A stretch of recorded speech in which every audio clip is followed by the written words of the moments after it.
이렇게 인사하겠습니다. 주님의 이름으로 사랑하고 축복합니다. 주님의 이름으로 사랑하고 축복합니다. 저도 여러분들 주님의 이름으로 사랑하고 축복합니다. 아멘. 2022년도 성산교회 선고를 한번 따라합니다. 너희는 이 세대를 본받지 말고 이 세대를 본받지 말고 오직 마음을 새롭게 함으로 오직 마음을 새롭게 함으로 변화를 받아 하나님의 선하시고 기뻐하시고 온전하신 뜻이 하나님의 선하시고 기뻐하시고 온전하신 뜻이 무엇인지 분별하도록 하라. 무엇인지 분별하도록 하라. 로마서 12장 2절 말씀입니다. 2022년도에는 이 말씀을 매주일마다 암송하면서 과연 내가 옛 것들을 다 잊어버리고 새롭게 변화되어서 하나님의 선하시고 기뻐하시고 온전한 뜻을 이루며 살아가고 있는가 매주마다 점검하면서 이 한 해를 살아가기를 소망합니다. 새해가 밝았습니다. 힘들고 어려운 시간인 것 같았었는데 그럼에도 불구하고 절대적인 하나님의 시간, 카이로스의 시간은 지나가서 또 한 해가 밝았습니다. 새해가 되풀이되는 까닭은 무엇일까요? 새로워지라는 것입니다. 생일이 반복되는 이유는 뭐냐? 살아있다는 것을 확인하려는 거예요. 내가 살아있음의 은혜를 느끼라는 것입니다. 생일이라는 뜻이 뭐예요? 살생자의 날일자잖아요. 그러니까 살아있는 날을 기념하는 게 생일이거든요. 그 생일을 기다리는 것은 또 생일을 맞는 것은 살아있다는 것을 의미하는 거예요. 생일이 없는 사람은 죽은 사람입니다.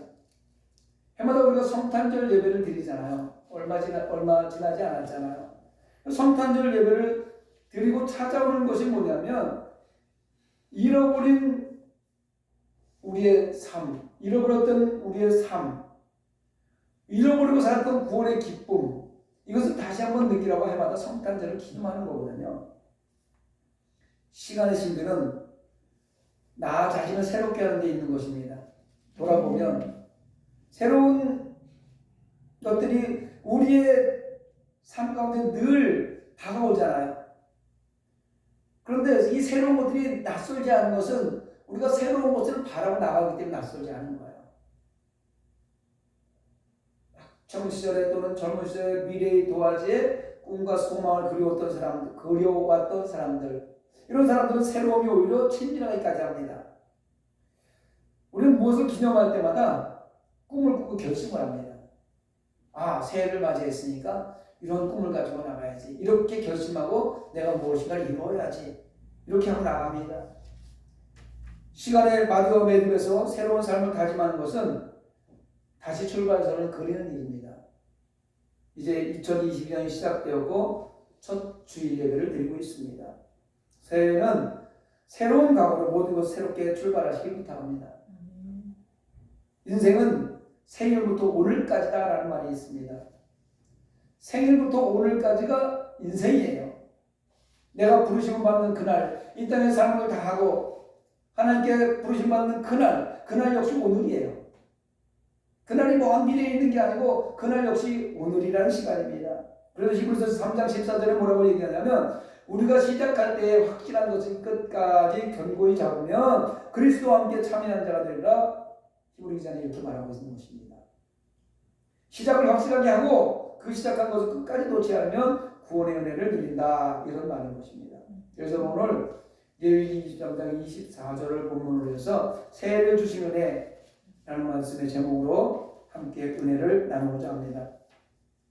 세상에 어느 민족이든지 어느 개인이든지를 막론하고 새로운 것을 좋아해요. 그래서 새 것을 늘 찾죠. 새 집을 찾고 새 차를 찾고 새 옷을 찾고 늘 새 것을 좋아합니다. 그래서 한 해가 끝이 나고 새로운 해를 맞이하는 신년이 되면 어느 나라는 민족 나름대로 명절이라고 고유 행사를 축하 행사를 합니다. 옛날 로마에는 정월 조화를 주관한 야누스라는 신이 있었습니다. 시간 나시면 나중에 인터넷에 가서 야누스라는 신을 찾아보면 야누스라는 신은 얼굴이 두 개 있어요. 앞으로 하나 있고 뒤로 하나 있고 두 개가 있습니다.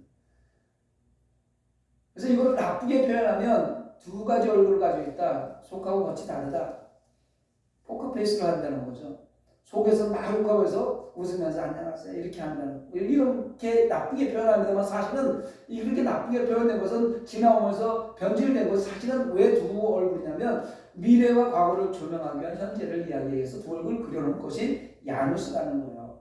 그래서 로마 시대 때 첫날을 이 야누스의 신을 섬기면서 막 이렇게 경축 행사를 했는데 그래서 이 제누스래갖고 이게 제뉴얼이 1월이 그래서 시작된 거예요. 1월이라는 이야기가 나온 겁니다.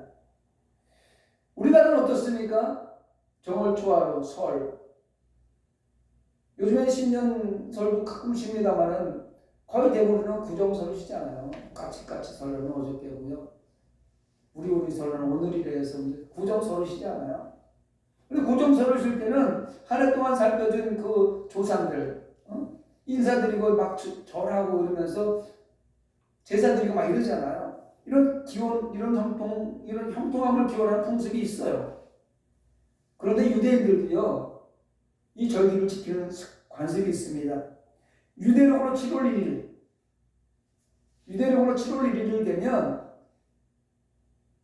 나팔절이라고 해서 나팔을 길게 불면서 하나님 앞에 기쁨으로 새해를 시작한다 그래서 유대력으로 7월 1일을 나팔절이라고 해요. 첫날을 시작하면서 이런 경축 행사가 있다는 것을 내가 설명을 드린 거고 우리 성도들은 그럼 이 첫날을 맞이하면서 어떻게 새롭게 삶을 시작해야 되느냐 첫째로 새로운 날을 맞게 하신 은혜에 감사해야 됩니다. 따라합니다. 첫날을 맞게 하신 하나님께 감사합니다. 오늘 말씀을 들어가기 전에 우리 함께 2022년도 선구라고 봉독했던 로마서 12장 2절에 보면 너희는 이 세대를 본받지 말고 오직 마음을 새롭게 함으로 변화를 받아 하나님의 선하시고 기뻐하시고 온전한 뜻이 무엇인지 분별하도록 하라. 사도 바울이 성도가 새롭게 출발할 것을 권고하는 거예요. 성도는 새해를 맞이할 때 먼저 새로운 한 해를 주신 하나님께 감사해야 됩니다. 코로나 시대로 힘들고 어려운 이런 상황 속에서도 야, 어떻게 이 한 해를 지날까 힘들고 어려운 때 뭐 시간은 안 가고 코로나는 안 없어지고 그래도 시간은 가서 새해를 맞이했잖아요. 그러니까 건강하게 오늘 이 자리에 나와서 함께 예배의 자리에 동참할 수 있었음을 감사해야 되는 겁니다. 인류 역사가 지속되고 지금까지 만물이 보존되고 우주 전체와 질서와 조화를 유지하는 것 모두가 하나님의 은혜입니다. 우리가 자연을 바라보면서 그냥 무심결에 나무가 자라고 눈이 내리고 바람이 불고 이런 걸 바라보고 있지만 이 모든 것들이 하나님께 주관하시고 하나님께서 저희들에게 선물로 주신 모든 환경들이에요. 그래서 이런 거를 보면서 우리 감사해야 될 줄 믿습니다.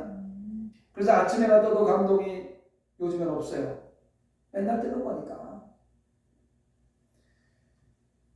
저녁에 정해진 시간에 정해진 위치를 해가지고도 저녁이니까 무감각해져 있어요. 어떻게 보면. 그러나 이 모든 우주 전체의 질서가 이 만물의 변화는 모두 전능하신 하나님의 주권하에 한치의 변화도 없이 진행되어져 나가고 이루어져 나가고 있다는 것을 깨달아야 됩니다. 실제로 바울도 만물이 주에게서 나오고 주로 말미암아 주에게로 돌아감이라고 로마서 11장 36절에 이야기하고 있습니다. 이렇게 하나님의 끊임없는 간섭과 그 주권 안에서 우리는 2022년 올해도 신년을 맞이하게 되었고 새로운 한 해를 시작하게 되는 것입니다. 이런 새날을 주신 하나님 얼마나 감사해요. 많은 사람들이 코로나로 말미암아 지금 격리되어 있고 많은 사람들이 코로나로 말미암아서 생명을 달리하고 이런 어려운 환경 속을 지나고 있음에도 불구하고 우리는 예배의 자리에 앉아 있으니 얼마나 감사하냐 이 말입니다. 오늘 살아 호흡할 수 있는 새 생명 주심에 감사하시기 바랍니다. 아무리 신년이 시작되고 새로운 하루가 시작되었다 하더라도 이 새날이 오늘이 죽어서 무덤에 있는 사람들은 아무 소용이 없어요. 무슨 의미가 있겠습니까? 우리가 눈을 들어서 하늘을 바라보고 밤하늘에 떠있는 달과 별들 바라볼 수 있는 모든 것 하나님께서 우리에게 생명을 공급해 주셨기 때문입니다. 살아있기 때문에 볼 수 있는 거예요. 그리고 느낄 수 있는 겁니다. 그렇기 때문에 신년을 맞이하는 성도는 무엇보다 먼저 지난 한 해 동안 우리를 지켜주시고 또 생명을 보존시켜주신 하나님 은혜에 감사할 줄 알아야 돼요. 생명의 주권되신 하나님이 우리의 호흡을 주관하지 않으신다면 아무리 신령이 시작되었다 하더라도 우리에게는 아무런 소용이 없어요. 오늘 내게 생명 주셔서 새해를 맞게 하신 하나님을 찬양하시기 바랍니다. 두 번째로 다시 한번 기회를 주신 은혜에 감사해야 됩니다. 따라합니다. 다시 한번 기회를 주신 하나님 감사합니다. 전도서 9장 10절에 보면요, 내 손이 일을 얻는 대로 힘을 다하여 할지어다. 내가 장차 들어갈 스올에는 일도 없고 계획도 없고 지식도 없고 지혜도 없습니다. 그렇다면 하나님께서 우리에게 생명을 주시고 호흡을 주셔서 연장시켜 주신 이 새로운 한 해를 맞이하게 해주신 이유가 무엇일까? 이 한 해를 맞이하기 위해서 건강하게 예배의 자리에 서로 예배를 드리게 해주신 하나님의 그 뜻이 무엇일까? 그것은 세상에 사는 동안 하나님께서 맡겨주신 각자의 의미에 최선을 다할 기회를 주시기 원하는 것입니다. 여러분에게 주신 기회, 여러분 맡겨진 하나님의 나라의 의무, 이거에 최선을 다하라는 거예요. 세상에 보면 갈등이 생기고 막 다투고 이러는 이유가 뭐냐면 의무를 다하지 않고 권리를 주장하는 곳에는 다툼이 있어요. 의무를 다하는 사람은 권리를 주장할 수 있습니다. 그리고 권리를 주장하는 사람은 의무를 다하지 않은 사람이 권리를 주장하면 너는 왜 맡겨진 일을 다 하지 않고 너 것만 찾냐 이러면서 다툼이 일어나는 거예요. 하나님 나라도 마찬가지예요. 하나님께 저와 여러분에게 각자에게 주신 의무가 있습니다.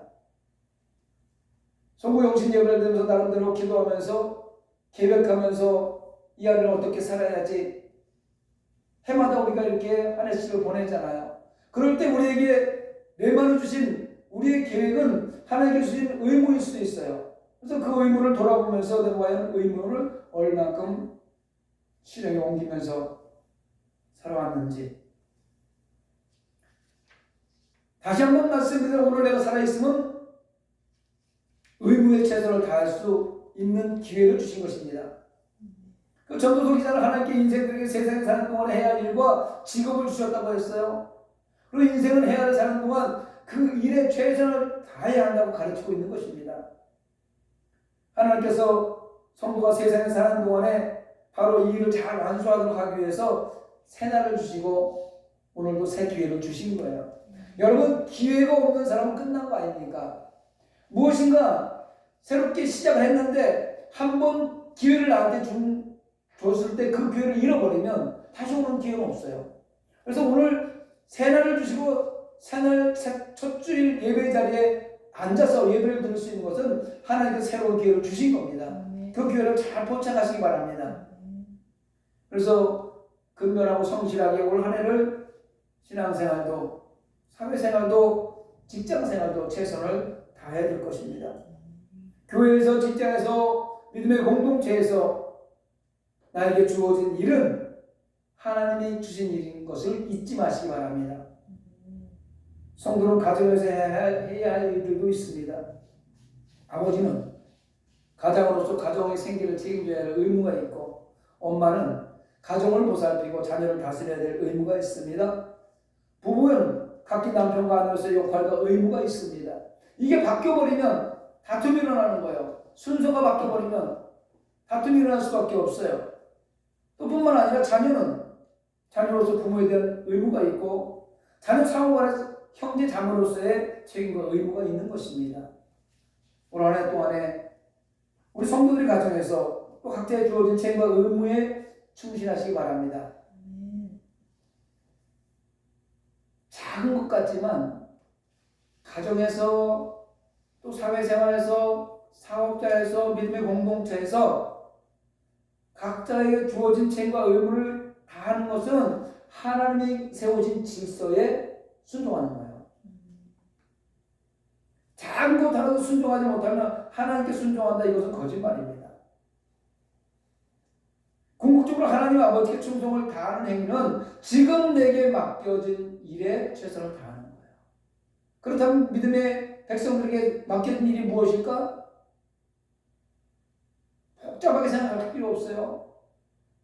영혼 구원하는 일, 특히 요즘같이 예배가 폐해지는 때 예배를 사수하는 일, 기도하면 하는 문이 열리니까 기도하는 일, 이것이 우리에게 맡겨진 일이에요. 여러분, 예배의 자리를 나가지 않으면 기도할 수 없습니다. 혼자 기도한다고요? 잠깐 할 수 있어요. 이것이 조금 지나가면요 해해지기 시작합니다. 그래서 비대면 예배를 제가 늘 안 된다고 여기서 강조하는 얘기는, 처음에는 하나님 어떻게 하든지 데려보려고 애를 쓰지만 환경에 물들기 시작하면요 사람은 그냥 변하게 돼 있어요. 그래서 예배의 자리를 향하여 목숨 걸고 나와서 예배의 자리에서 주여 기도하면 그 기도를 통해서 우리의 삶을 한 걸음씩 앞으로 나가는 거예요. 하나님 나라 나아가고 있는 겁니다. 그러니까 예배를 사수합시다. 그것이 저와 여러분에게 기회를 주신 거예요. 2022년도에 이거 금방 없어지지 않잖아요. 새로운 것들이 계속 나오잖아요. 백신 계속해서 뭐 맞아야 된다고 이야기하잖아요. 이 모든 것들을 다시 한번 우리에게 기회를 주신 것은 기도해서 하나님의 그 하늘 보좌를 움직여서 백신이 제대로 개발이 되든 아니면 전염병의 바이러스가 사라지든 우리에게 1년 동안 기회를 주셨습니다. 또 한번 기도합시다. 예배합시다. 끝으로 열심을 낼 수 있게 하시는 은혜에 감사해야 됩니다. 따라합니다. 열심을 낼 수 있게 하시는 은혜에 감사합니다. 누가복음 13장 24절에 보면요, 좁음으로 들어가기를 힘쓰라.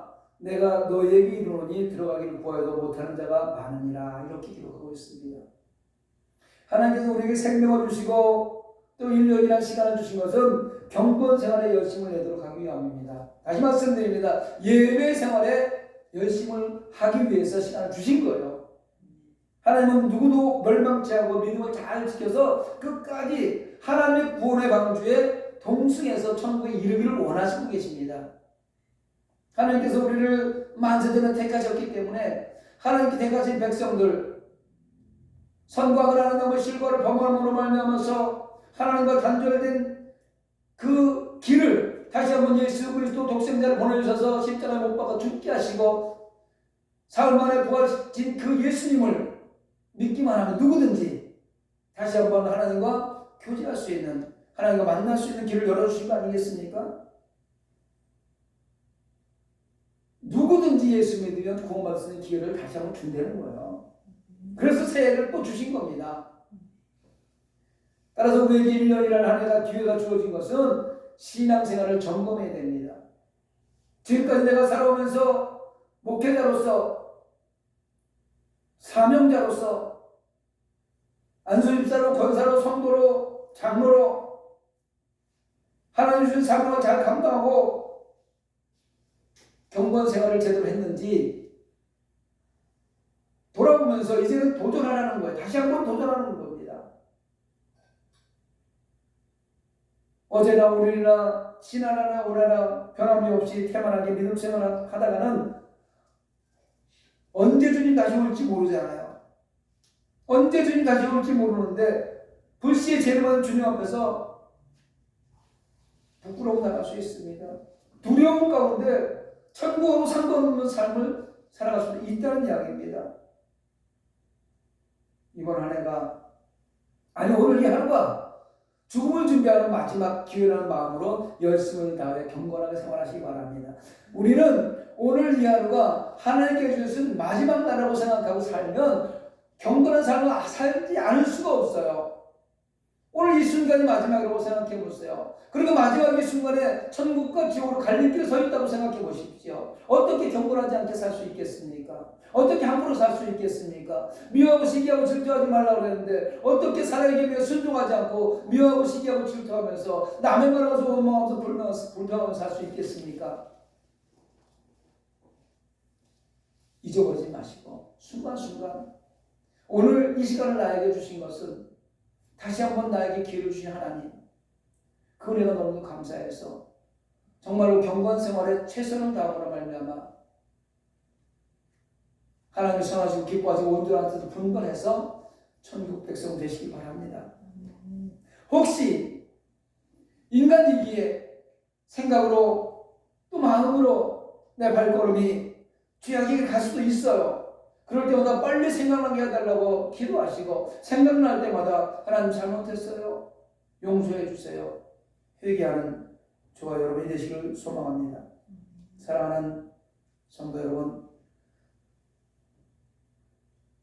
또 유튜브로 연결을 드리는 우리 사랑하는 가족 여러분, 주님께서 우리에게 새로운 하늘을 주시는 것은 세상에 사는 동안 못다한 봉사와 선교의 삶을 살라는 의미가 있습니다.